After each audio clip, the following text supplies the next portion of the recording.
What's up, everyone? Hope everybody's having a great day. Today, we need to talk about something that nobody wants to discuss, the dirty little secret of general aviation. The Cessna Citation 550, the exact model Greg Biffle and his family were flying, has killed hundreds of people. Hundreds.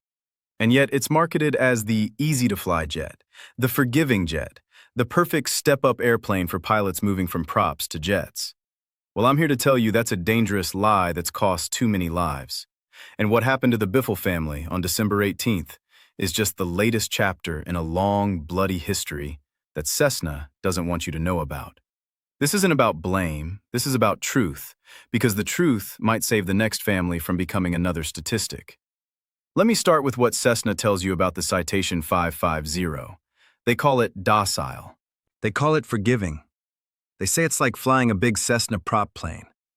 The marketing materials talk about its straight-wing design that makes it stable, its low landing speeds that make it safe, its simple systems that make it easy to manage. And technically, all of that is true. The Citation 2 doesn't have swept wings like faster jets. It does land slower than most jets.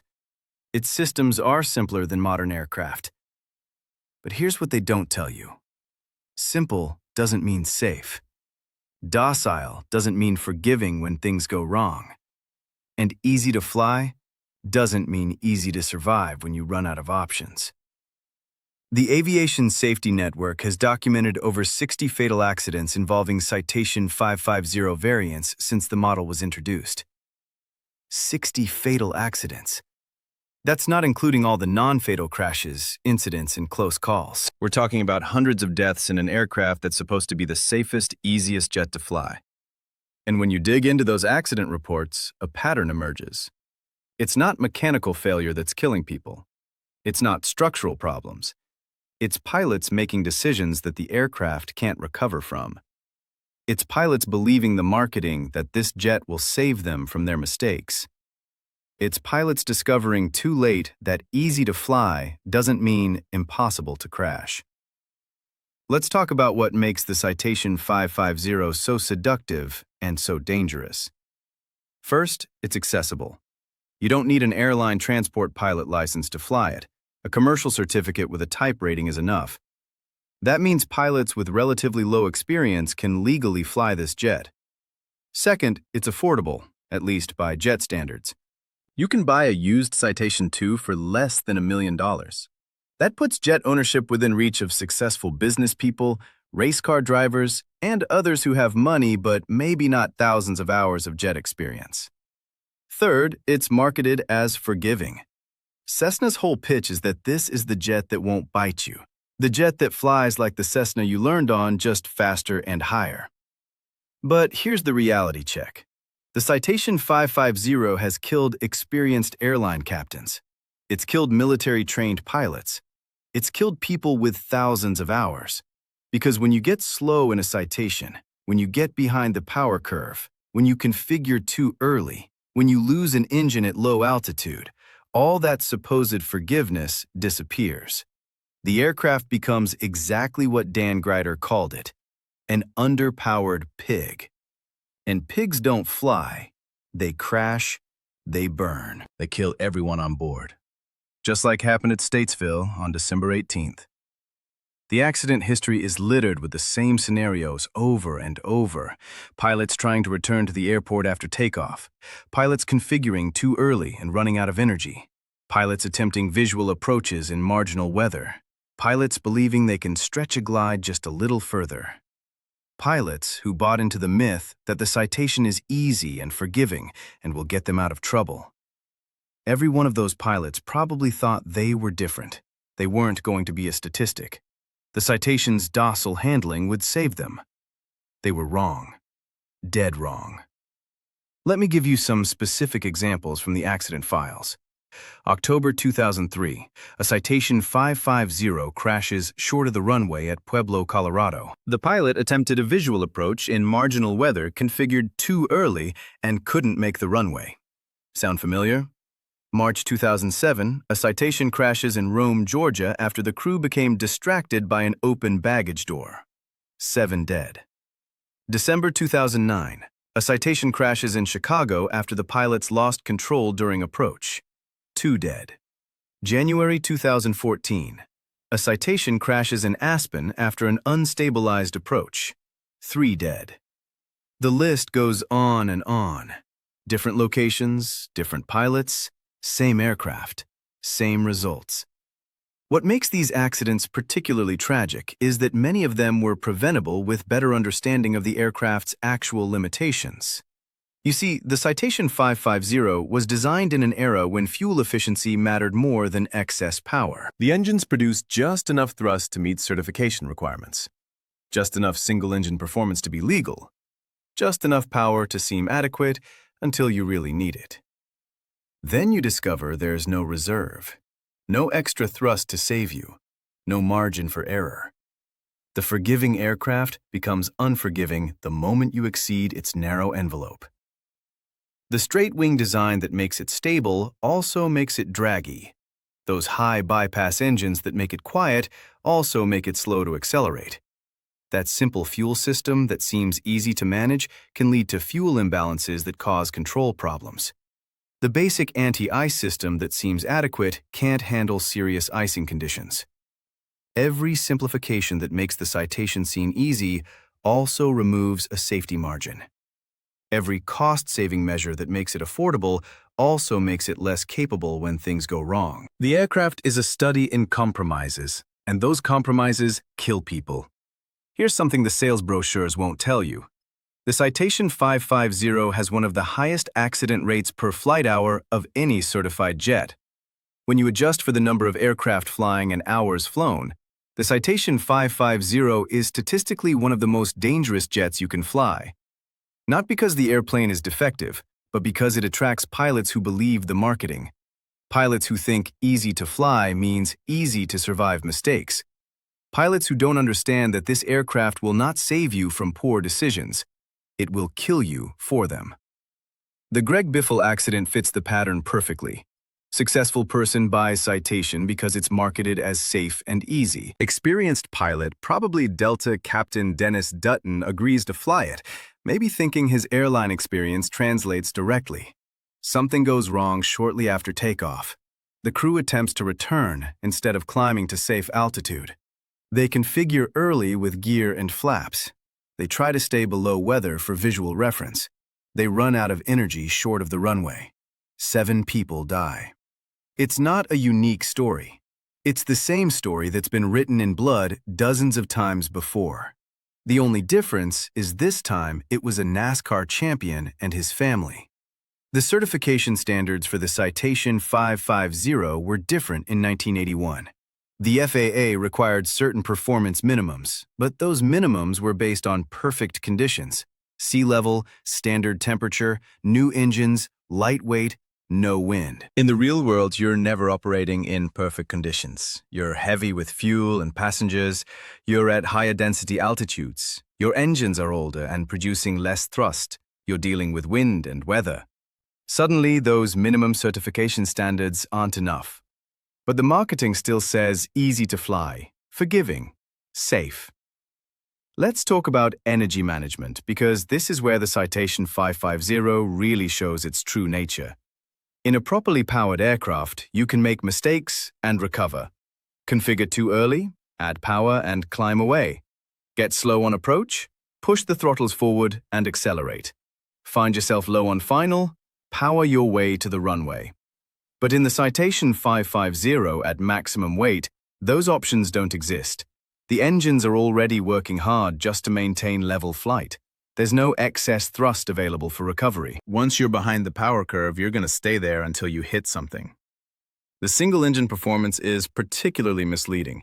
Yes, the Citation can maintain altitude on one engine under perfect conditions, but add any complications: gear down, flaps extended, icing conditions, high-density altitude, and suddenly you're not maintaining altitude. You're descending, and there's nothing you can do about it except find somewhere to crash. The certification says single-engine capable, but the reality is single-engine marginal, and marginal kills people who expect more. Professional pilots who fly Citations for charter operations know these limitations. They train constantly. They maintain strict procedures. They don't take chances. They treat the aircraft with the respect it demands. But owner pilots? Pilots who fly occasionally? Pilots who believe the marketing? They're the ones who become statistics. They're the ones who discover too late that easy to fly was a lie. They're the ones whose families end up mourning at memorial services, wondering how this could happen in such a supposedly safe aircraft. The citation type rating course is part of the problem. It's short, sometimes just a few days. Compare that to airline training that takes months. The course teaches you how to fly the citation when everything is working. It doesn't adequately prepare you for when things go wrong. It doesn't hammer home the energy management limitations. It doesn't emphasize how quickly you can get behind the aircraft. It gives you just enough knowledge to be dangerous, just enough confidence to get yourself killed.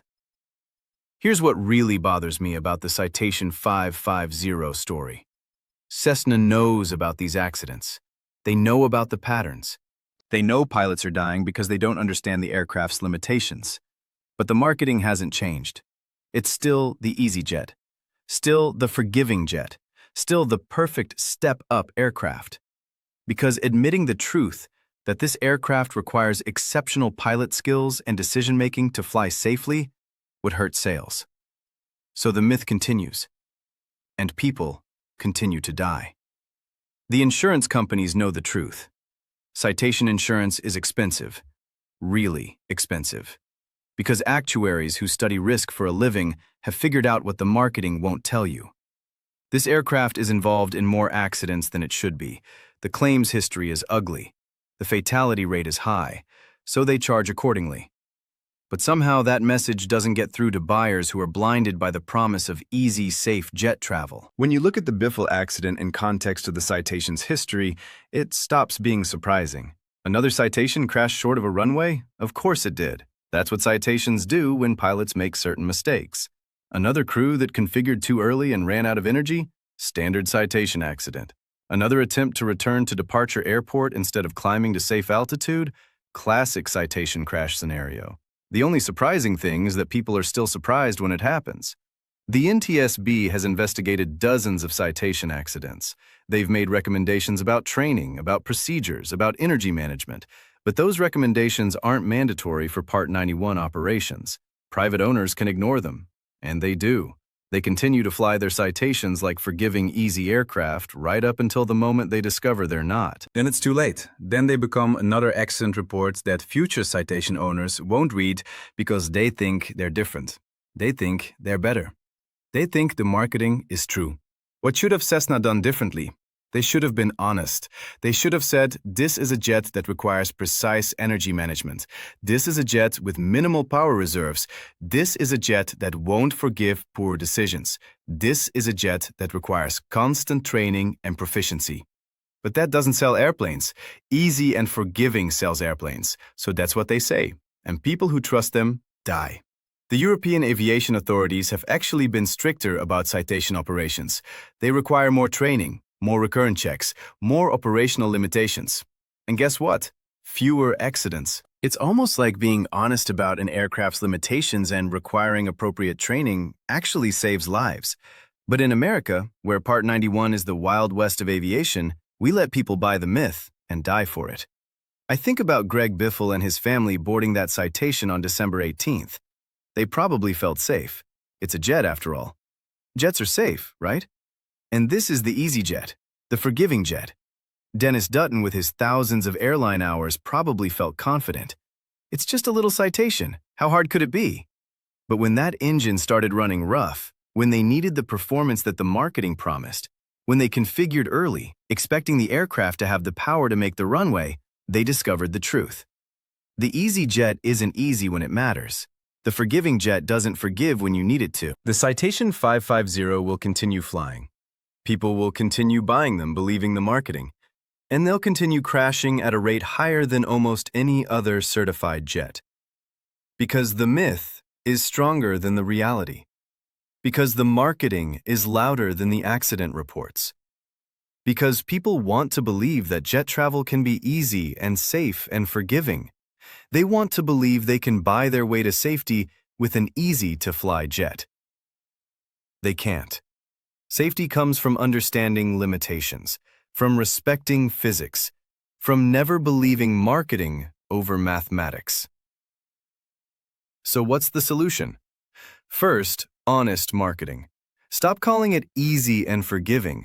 Call it what it is, a capable aircraft with significant limitations that requires exceptional pilot skills to operate safely. Second, mandatory recurrent training, not just for commercial operators, but for all Citation pilots. Third, better initial training that emphasizes energy management and the consequences of poor decisions.